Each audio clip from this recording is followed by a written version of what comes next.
Senate अरकान के जो बच्चे हैं उनको भी ब्लू पासपोर्ट यानी सरकारी पासपोर्ट जारी किया जाए। 8, 10 साल का, 12, 13, 14, 15, 16 साल तक का बच्चा, वो कह रहे हैं जी 28 साल तक का भी जो बच्चा है उसको भी सरकारी पासपोर्ट दिया जाए। बड़ी खबर यह है कि आज सोहेल आफरीदी साहब भी अडयाला जेल जा रहे हैं। अडयाला जेल को रेड जोन डिक्लेयर कर दिया गया है, दफा 144 लगा दी गई है क्योंकि आज इमरान खान साहब से मुलाकात का दिन है। नैब ने ये चीज निकाल ली है, सिंध के हवाले से नैब ने वो चीज निकाल ली है कि जरदारी साहब को फारिग कर दिया जाएगा और कोई सिस्टम के अंदर तब्दीली लाने की कोशिश की जाएगी, कोई नया सदर लाने की कोशिश की जाएगी। तो पाकिस्तान का सबसे पॉपुलर लीडर कौन है, अब वो बहस हतमी तौर पे तय हो गई है, यानी फाइनल हो गई है, उस पे हतमी राय आ गई है। और अस्सलाम वालेकुम, उम्मीद है कि आप सब लोग खैरियत से होंगे। सबसे पहली खबर, वजीर तवानाई अवैस लगारी साहब ने फरमाया है कि हम बिजली को इतना सस्ता करने जा रहे हैं कि आप उसे बैटरी में महफूज करके रात को इस्तेमाल करेंगे।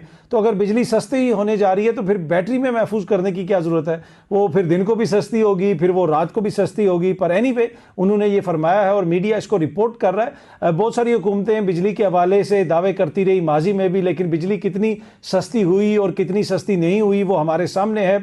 यहाँ पे हमने देखा कि इलेक्शन से पहले नून लीग और पीपल्स पार्टी वाले यहाँ तक दावे करते रहे कि जी 200 यूनिट तक हम आपको फ्री देंगे, 300 यूनिट तक आपको बिजली फ्री मिलेगी। आप जब बिल पे करने जाएंगे तो आगे से बताया जाएगा कि हुकूमत ने आपका बिल पे कर दिया। वैसी तो कोई सूरत हाल हमें नजर नहीं आई। हाँ, अलबत्ता हमने देखा कि तमिलनाडु भारत की जो रियासत है जहाँ पे हाल ही में इंतखाब हुए, विजय ने वहाँ पे इलेक्शन जीता है और उन्होंने इलेक्शन जीतने के बाद, वज़ीर आला बनने के बाद सबसे पहला जो ऑर्डर पास किया, अपने इंतखाबी वादे के ऊपर अमल दरामद करवाया और कहा कि जनाब 200 यूनिट तक लोगों को फ्री मिलेगी। जो भी लोग 500 यूनिट तक बिजली इस्तेमाल करते हैं उनको बाय मंथली 200 यूनिट जो है वो फ्री मिलेगी।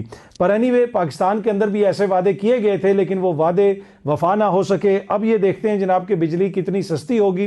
तो बिजली अगर सस्ती होती है तो यकीनन वो एक अच्छी बात होगी। एनीवे दूसरी खबर ये है कि सेनेट अरकान के जो बच्चे हैं उनको भी ब्लू पासपोर्ट यानी सरकारी पासपोर्ट जारी किया जाए। एक सेनेटर साहब की जानिब से बाकायदा तौर पे ये बिल पेश किया गया है जिसमें कहा गया है कि जो 1974 का पासपोर्ट एक्ट है उसमें तरमीम की जाए और सेनेटर हजरात के जो बच्चे हैं जिनकी उम्र 28 साल तक है, अब 28 साल का भी बच्चा, मतलब बच्चा 8, 10 साल का, 12, 13, 14, 15, 16 साल तक का बच्चा, वो कह रहे हैं जी 28 साल तक का भी जो बच्चा है उसको भी सरकारी पासपोर्ट दिया जाए। ये ARY न्यूज़ रिपोर्ट कर रहा है। मैं खबर थोड़ी सी आपको पढ़ के सुनाता हूँ, बड़ी इंटरेस्टिंग खबर है। सेनेट अरकान के बच्चों को 28 साल तक ब्लू पासपोर्ट देने से मुतालिक बिल आ गया है जी। ARY न्यूज़ के मुताबिक सेनेट में सेनेटर अब्दुल कादिर ने पासपोर्ट एक्ट 1974 में मजीद तरमीम का बिल पेश करते हुए कहा कि ग्रेड 22 के एक अफसर को अपने बच्चों को ब्लू पासपोर्ट की सहूलत है। वजीर ममलिकत बराए दाखिला तलाल चौधरी साहब की जानिब से इस बिल की मुखालफत की गई। तलाल चौधरी ने कहा कि पासपोर्ट रूल्स बड़े क्लियर हैं और बच्चों के लिए ब्लू पासपोर्ट नहीं दे सकते। चेयरमैन सेनेट ने बिल जो है वो मजीद बहस के लिए मुतलका कमेटी को भिजवा दिया है। मेरे ख्याल में कर देना चाहिए। ये देखें सेनेटर्स के बच्चे हैं, 28 साल का नहीं बल्कि 48 साल तक का जो बच्चा है उसका हो जाना चाहिए ताकि उनके बच्चों को मिलें और साथ साथ सरकारी प्रोटोकॉल भी मिलना चाहिए दुनिया भर में वो जिधर जाएं, क्योंकि पाकिस्तान के पास पैसा बहुत ज़्यादा है और IMF को पाकिस्तान हर साल पैसे देता है। तो ये सारी मराद जो हमारी हुक्मरान शराफिया है उनको मिलनी चाहिए। अच्छा जी, अडयाला जेल को रेड जोन डिक्लेयर कर दिया गया है, दफा 144 लगा दी गई है, यानी कोई भी वहां पे नहीं जा सकता। सिक्योरिटी इंतहाई सख्त कर दी गई है क्योंकि आज इमरान खान साहब से मुलाकात का दिन है। ये सामने आप देख सकते हैं, ARY न्यूज़ रिपोर्ट कर रहा है कि section 144 imposed in Rawalpindi Adiala jail declared red zone, यानी अडयाला जेल को उन्होंने रेड जोन करार दे दिया, उस एरिया को जो अडयाला जेल के आगे पीछे है, क्योंकि आज पाकिस्तान तहरीक इंसाफ के अरकान असेंबली, उसमें MPA भी हैं, MNA भी हैं, सेनेटर्स भी हैं, वो बड़ी तादाद में अडयाला जेल जा रहे हैं क्योंकि खान साहब की बहनों ने ये मुतालबा किया था। और बड़ी खबर ये है कि आज सोहेल आफरीदी साहब भी अडयाला जेल जा रहे हैं, वज़ीर आला खैबर पख्तूनख्वा अडयाला जेल जा रहे हैं। अब देखते हैं कि आज उनकी मुलाकात करवाई जाएगी या नहीं करवाई जाएगी। मुझे नहीं लगता कि उनकी मुलाकात करवाई जाएगी। और जो ही पता चला कि आज सोहेल आफरीदी साहब आ रहे हैं, पाकिस्तान तहरीक इंसाफ के दीगर लोग भी आ रहे हैं, तो अचानक जनाब ये खबर सामने आई कि अडयाला जेल के आगे पीछे एरिया को रेड जोन करार दे दिया गया है। रावलपिंडी में दफा 144 लगा दी गई है और और किसी को भी वहां पे जाने की इजाजत नहीं होगी। आज सारा दिन मुझे ये लगता है कि सोहेल अफरीदी साहब वहां पे रहेंगे, फिर देखना ये होगा कि वहां पे क्या सूरत हाल क्रिएट होती है। वो वहां पे बैठ जाते हैं या कुछ देर इंतजार करके चले जाएंगे, खान साहब की बहनें धरना देंगी या नहीं देंगी। लेकिन एक चीज कंफर्म है, और ये कंफर्म खबर मैं आपसे शेयर कर रहा हूं कि आज सोहेल अफरीदी साहब जो है वो अडयाला जेल पहुंचेंगे और खान साहब से मुलाकात की कोशिश होगी। वैसे एक लिस्ट आ गई है वकला की, उस लिस्ट में मुख्तलिफ उनके जो सियासी रहनुमा यानी वकील रहनुमा हैं उनके नाम भी हैं। क्या उनकी मुलाकात हो सकेगी? मुझे नहीं लगता कि उनकी भी मुलाकात हो सकेगी। लेकिन जैसा मैंने पहले भी अर्ज किया कि आज तहरीक इंसाफ ने फैसला किया है कि बड़ी तादाद में अडयाला जेल के बाहर जाया जाएगा और अरकान असम्बली, उनके MP हज़रात, उनके जो वज़रा हैं खैबर पख्तूनख्वा असम्बली से या खैबर पख्तूनख्वा हुकूमत के अंदर जो वज़रा हैं, वो सारे लोग भी आज अडयाला जेल पहुँच रहे हैं। और दूसरी जानिब हमेशा की तरह पंजाब हुकूमत, आपको पता है कि जब भी कोई ऐसी बात होती है वो आगे से दफ़ा 144 भी लगा देते हैं, अपनी तैयारी मुकम्मल करते हैं। तो पंजाब हुकूमत ने गुज़िश्ता रात ही ये अनाउंसमेंट कर दी कि भाई हम दफ़ा 144 लगा रहे हैं और साथ साथ जनाब रेड जोन डिक्लेयर कर रहे हैं अडयाला जेल के आगे पीछे जो एरिया है। अच्छा, हुकूमत ये भी कह रही है कि जी अपोजिशन के साथ बातचीत के लिए, मामलात को आगे बढ़ाने के लिए कोशिश की जा रही है। अचकज़ई साहब से भी मुलाकात हो सकती है, वज़ीर आज़म साहब की भी मुलाकात हो सकती है। हुकूमत बड़ी संजीदा है, पर मसला ये है कि हुकूमत कितनी संजीदा है कि आज इमरान खान साहब से मुलाकात का दिन है और इन्होंने दफ़ा 144 लगा के अडयाला जेल के आगे पीछे जो एरिया है उसको रेड जोन डिक्लेयर कर दिया। अगर हुकूमत वाकई बातचीत में संजीदा है तो क्यों नहीं सोहेल अफरीदी साहब की मुलाकात करवाई जाती। मैंने आपको पहले ही ये खबर दी थी कि मुझे नहीं लगता कि आप इमरान खान साहब की ये इतनी जल्दी मुलाकात करवाएंगे। एक तरह से लगता ये है कि अब ये बाकायदा हुकूमती स्क्रिप्ट का, हुकूमती पॉलिसी का हिस्सा है कि इमरान खान साहब से मुलाकात नहीं करवानी। अगर मुलाकात होगी तो कोई ऐसा मैसेज आ सकता है जिसकी वजह से हुकूमत के लिए मुश्किलात खड़ी हो सकती हैं। लेकिन खान साहब ने तो अपनी क़यादत को पहले ही वो सारे मैसेजेस दे दिए थे कि भाई अगर मुझसे मुलाकातों का सिलसिला बंद हो जाए तो आपने ये करना है, आपने ये करना है, आपने वो करना है। उनकी क़यादत कब वो फैसला करेगी वो मुझे नहीं पता। लेकिन जहाँ तक मुलाकात का ताल्लुक है, मैंने आपसे पहले भी अर्ज़ किया कि मुलाकात मुझे होती भी नज़र नहीं आ रही। और हुकूमत जो ये कहती है कि जी PTI वाले हमसे बात नहीं करते, PTI वाले हमारे साथ बैठते नहीं है, तो भाई वो मुलाकात करवा दें, कम से कम कोई एक आधा जेस्चर तो शो करें।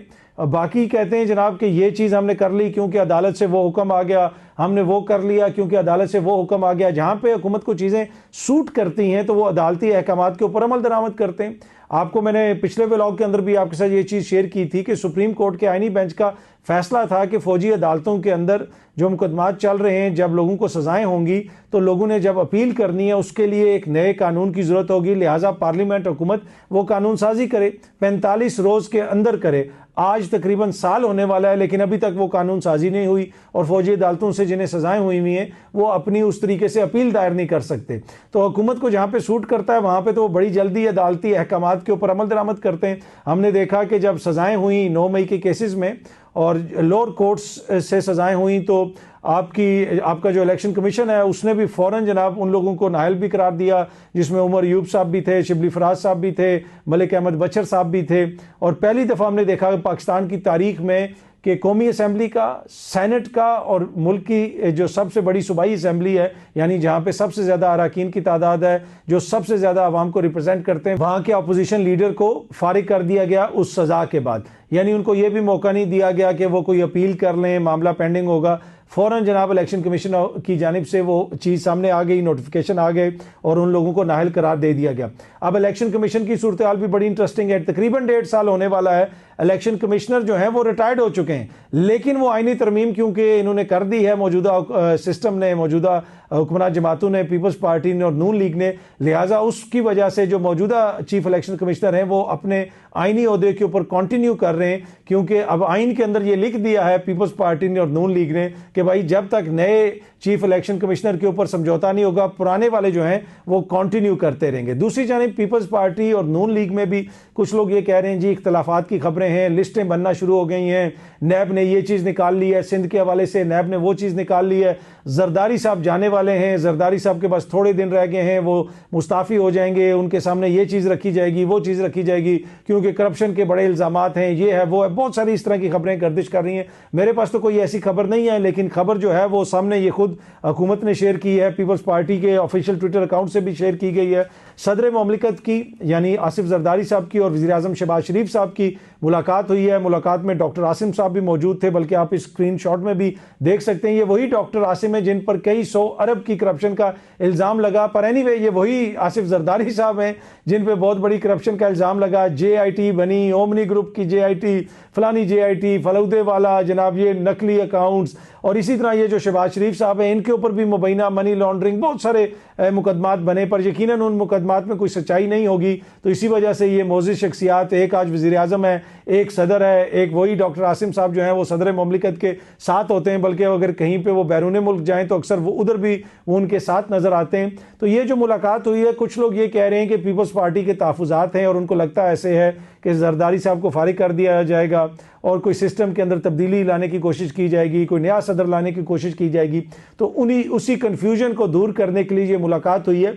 लेकिन हुकूमत कहती है कि ऐसी कोई बात नहीं है, और मेरे पास तो कोई ऐसी खबर नहीं है कि जरदारी साहब को फारिग किया जा रहा है। लेकिन कुछ सीनियर सहाफ़ी जो हैं वो इस तरह की खबरें गुज़िश्ता 5-6 महीने से दे रहे हैं, और वो ये कह रहे हैं कि जरदारी साहब जा सकते हैं और मामलात उस तरफ जा रहे हैं कि जहाँ पे आसिफ जरदारी साहब को मुस्ताफ़ी होना पड़े और सदर ममलिकत के ओहदे पे कोई और मोअज़्ज़िज़ शख्सियत आ जाए। लेकिन जिस तरह मैंने पहले भी अर्ज़ किया कि मेरे पास तो ऐसी कोई खबर नहीं है। लेकिन अब ये मुलाकात होना और दोनों शख्सियात का मिलना, उसमें एक दफ़ा फिर जो है ये चीज़ उभर कर सामने आ रही है। ये इस तरह की चमगोइयाँ हो रही हैं कि ये जो मामला है सदारत वाला, शायद उसकी वजह से ये मुलाकात हुई है तहफ़्फ़ुज़ात दूर करने के लिए। लेकिन जो सरकारी तौर पे जो बयानिया शेयर किया गया है, जो इन्फॉर्मेशन शेयर की गई है, उसके मुताबिक मुलाकात में मुल्क की मजमूई सूरत-ए-हाल, अफ़गानिस्तान से मुतल्लिक़ अमूर और ख़ित्ते की बदलती हुई सूरत-ए-हाल पर तबादला ख्याल किया गया।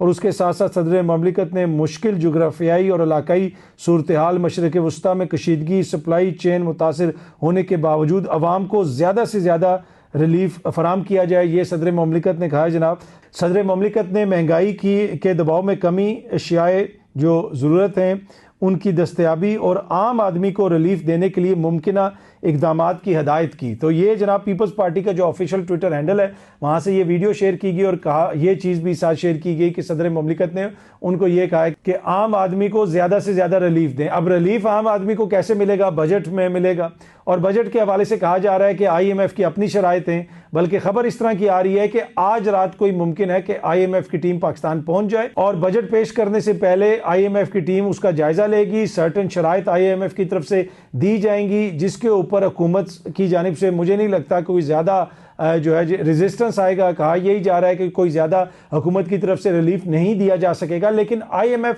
ये नहीं कहता कि आप आवाम को ये रिलीफ ना दें, आवाम को वो रिलीफ ना दें। वो आपको एक फिगर देते हैं, वो आपको कहते हैं जनाब आपने 100 अरब जमा करना है मिसाल के तौर पे। अब आपने 100 अरब आवाम पे टैक्स लगा के जमा कर लें, या फिर जो हुक्मरान अशराफी है उसकी मरात में से 50 अरब कम कर लें। तो आप अगर उनको कहते हैं कि भाई हम आवाम को 50 अरब की दे रहे हैं रिलीफ, वो कहेंगे जी ये तो फिर 50 अरब आपके टारगेट से कम हो जाएगा। पर अगर हुकूमत कह दे कि भाई हम जो हुक्मरान शराफिया है उनकी गाड़ियां ख़त्म कर रहे हैं, उनकी ये मरात ख़त्म कर रहे हैं, वहाँ से हमें 60 अरब बच जाएगा, तो IMF कहता है बिल्कुल बिल्कुल ठीक है, हमें तो कोई मसला नहीं है।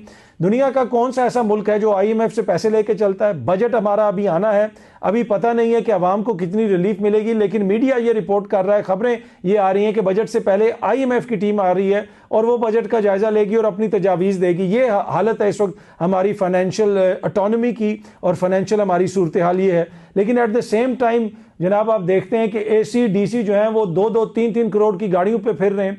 जी आलू का रेट क्या होगा, गाजर का रेट क्या होगा, वो चेक करने के लिए आपके ब्यूरोक्रेट्स जो हैं वो करोड़ों रुपए की गाड़ियों पे वहां पहुंचेंगे। जनाब ये डाले आ रहे हैं, ये फॉर्च्यूनर आ रही है, ये गाड़ी आ रही है, ये प्रोटोकॉल आ गया, ये प्रोटोकॉल पीछे है, लेकिन वो कर रहा क्या काम है वहां पे? जी आलू कितने का है, ये कितने का, वो कितने का है।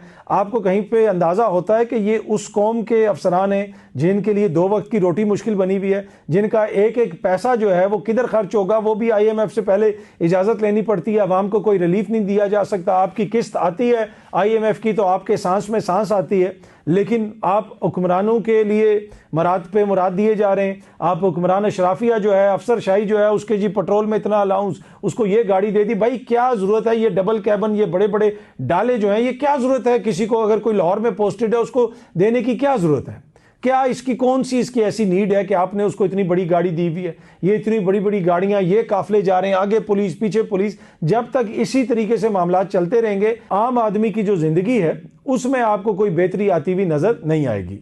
अच्छा जी, अक्सर ये बहस होती है कि पाकिस्तान का सबसे पॉपुलर लीडर कौन है। अब वो बहस हतमी तौर पे तय हो गई है, यानी फाइनल हो गई है, उस पे हतमी राय आ गई है। और पंजाब की काबीना के एक रुकन जो हैं राशिद नसरुल्लाह साहब, उन्होंने जनाब एक टीवी में प्रोग्राम में इंटरव्यू देते हुए कहा है कि पाकिस्तान के सबसे मकबूल लीडर, बल्कि उन्होंने कहा है कि पाकिस्तान नहीं, एशिया के सबसे मकबूल लीडर जो हैं वो मियां मोहम्मद नवाज शरीफ साहब हैं। तो जब अब उन्होंने कह दिया है तो फिर इसमें तो अब कोई बहस नहीं होनी चाहिए। तो पाकिस्तान के और एशिया के सबसे ज़्यादा जो मकबूल लीडर हैं वो नवाज शरीफ साहब हैं। बहुत जल्दी आप सब दोस्तों से दोबारा मुलाकात होगी। Thank you very much.